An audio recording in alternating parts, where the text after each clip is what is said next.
got to do is have money, then you get the power, then you get the respect. And so now we live in a society in which the television is raising our children, because parents have become so consumed with making sure we do all we can do.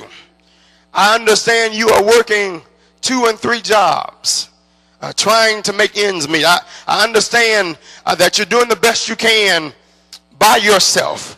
But understand there is no greater influence in this world than a parent. Somebody knows what I'm talking about.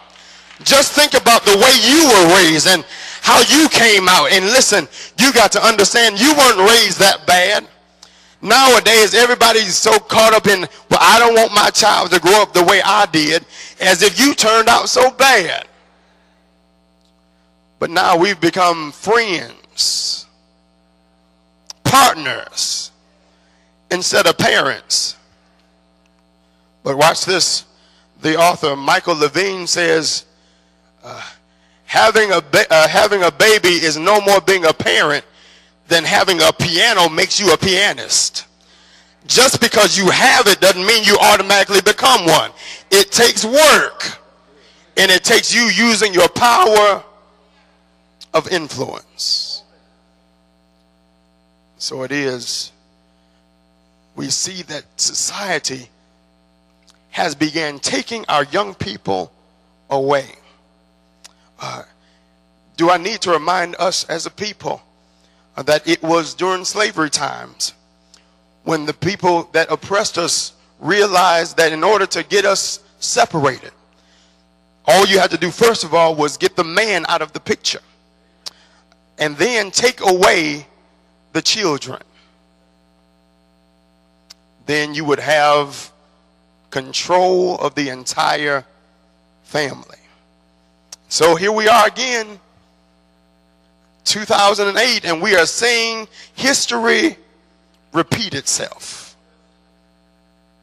All because we've lost our power of influence. So I've come to encourage somebody in this house. Don't know who I'm talking to today, but you can get your influence back. You can get your power back. It's not too late to get your influence back. And listen, we see here in the Bible, the mother of Moses gives us the example of how to keep your influence no matter what the situation calls for. Well, what are you saying? Well, first of all, she was shameless so that he could be secure. So she was shameless because she wanted him to be secure. It says that during those days, the king recognized that the deliverer was on the way. The king recognized there was a deliverer on the way, and so he sent out a decree, watch this, to kill all of the male babies to make sure that the deliverer didn't come through. And so as he sent out the decree, here it is, it says, watch this, that there was a Levite woman who became pregnant, watch this, and had the baby, but she saw that there was something special about him. Can I pause right there and ask some parents in here, is there anybody in here that saw something special in your child? I know it may have been too early to recognize what it was, but something about when you looked at them, you can automatically tell there was something special. Maybe I don't have any parents in here. Maybe you don't know your children are special. But watch this. The mother recognized the fact that there was something about him. Don't know what it is. Don't know what he's going to do, but it's just something about him that's going to change the world. I wish I had some parents that could recognize the fact that your children are special, and watch this, and they can make a difference to the world. So watch this. Mama knew the decree said that the kid had to die, but she said, not mine. Because I see that there's something on his life. I'm not going to allow the enemy to take my child again. And I wish I had some real parents in here that can shout, not mine. You might have tried to get somebody else's, but I'm going to stand right here today and say, devil, you can't have mine. Do I have any help in this house? If you know that there's something about your child that you won't let the enemy get to them, you ought to say, not mine.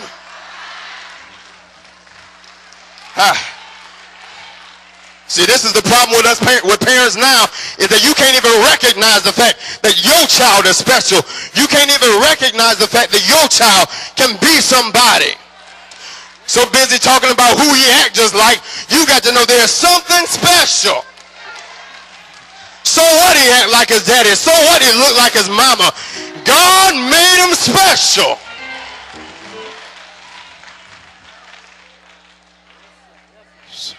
So mama said, I know what's supposed to happen, but it ain't going down like that. Is there any mother in here that's ever had to say, I know what's supposed to go down, but we ain't going out like that. I know it was set up to be a failure, but we ain't going out like that.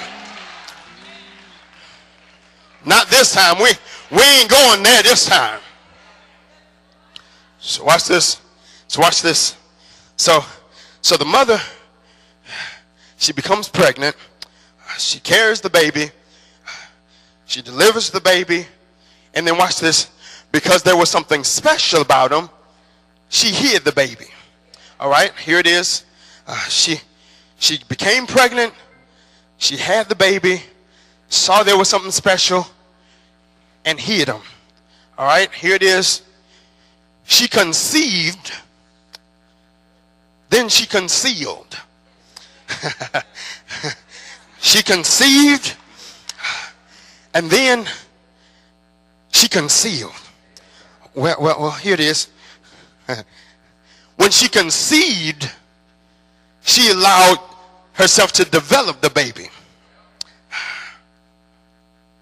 But when she concealed, she wouldn't let nothing destroy the baby. See, some parents got the conceived part down to a science. But when it comes to concealing, we oftentimes lose the mark. It says, watch this, she conceived. Now watch this. The word conceived can mean, it can mean, first of all, she became pregnant. But watch this. The other thing conceived means is believe. So she conceived. Then she concealed. Well, she believed.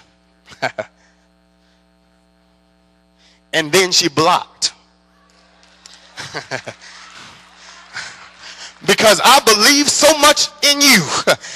Because I know that you're going to be better than I was. Because I realize you're going to go further than anybody in the family. I'm going to block for you.